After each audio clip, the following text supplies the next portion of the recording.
very little about them, professionally. There are many reasons for this lack of awareness, foremost of which might be the fact that nurses no longer wear distinctive uniforms, so we don't readily notice or remember them. No more white hats with the red crosses or white nursing Oxfords. Running shoes, clogs, and blue scrubs, sometimes with lab coats, pretty much constitute the wardrobe of all medical personnel in the hospital, nurses included. And the larger the medical center, the more categorized and confined the nurses become. While doctors, administrators, social workers, genetic counselors, and others float through the hospital, nurses remain more or less in their assigned, self-contained units. And because the workload is often overwhelming, they rarely leave the floor, or the operating room. Scrub nurses remain in the OR throughout their entire shifts, wearing masks. At one point in time, hospital cafeterias were maintained to serve the medical staff, but now they mostly service the families of patients. Most nurses in medical center settings have little time to sit down and eat meals like normal people. There are also nurses in street clothes, home care nurses mostly, who tend to the chronically ill or the dying. Nurses often specialize these days. There are transport nurses assigned to ambulances or helicopters, for example, and transplant or procurement coordinator nurses, not to mention nurse practitioners, who fulfill roles once played by physicians.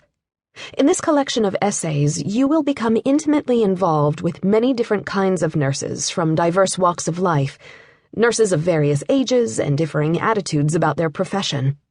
Most of these essays were submitted over a period of a few months in response to a call for manuscripts. We received about 200, and most of them were quite excellent.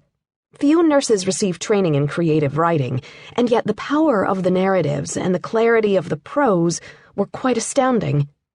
Perhaps it is because nurses have such compelling stories to tell, and also because the stories they are telling have brewed inside of them for many years, in some cases decades, that the stories burst forth with vividness and passion.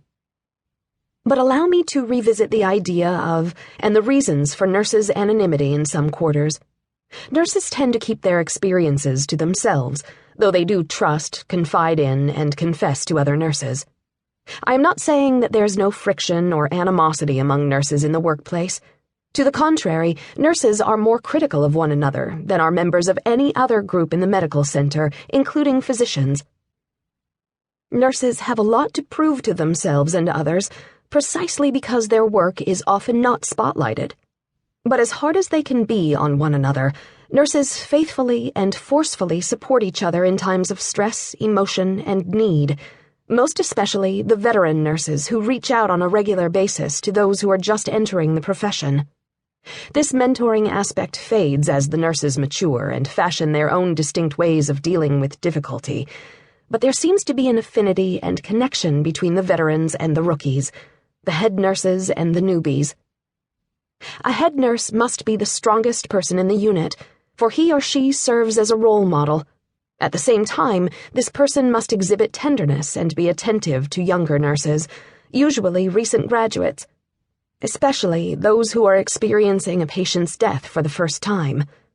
Losing a patient is an initiation, a passage through which all nurses who work in tense and highly demanding environments must travel, a sad and unavoidable voyage that remains forever in the nurse's consciousness.